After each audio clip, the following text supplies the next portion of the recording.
Hello champs, kamusta ka? I hope you are all well. Alam nyo, maraming mga bagay sa buhay natin na possible mag-discourage sa atin.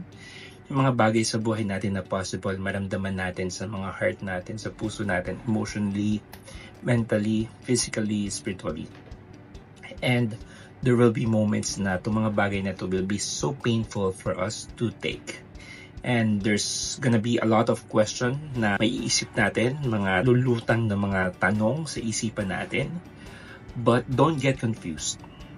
It's just that it needs to happen right at that moment.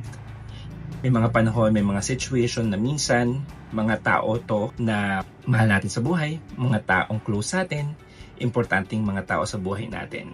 Minsan sila yung mga taong mabubuti din, but then somehow biglang iba yung aura nila, iba yung pinapakita nila. Always remember na we can be concerned about them. Pero at the end of the day, we can only do so much to help them. But the most important thing is that we give them time to process what they're feeling. And let's not judge them.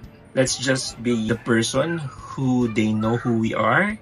And wag nating i-interpret yun in a way na negatively, di ba? Kasi possible, meron lang din talaga mabigat na pinagdadaanan ng isang tao. Kailangan lang natin silang bigyan ng space for that time and for that moment.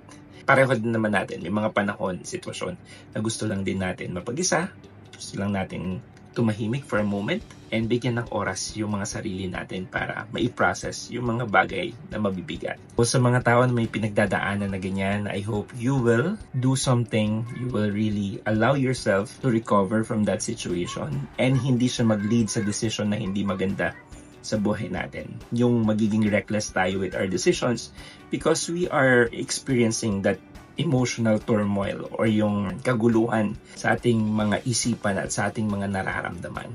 Dahil at the end of the day, ang gusto lang din niyang mangyari sa atin ay mag-mature tayo dun sa mga pagkakataon na ganyan. Always remember that we are blessed. Always remember that we have a beautiful life. And we can have even more wonderful life if we face challenges with the right mindset. God bless you all and I love you.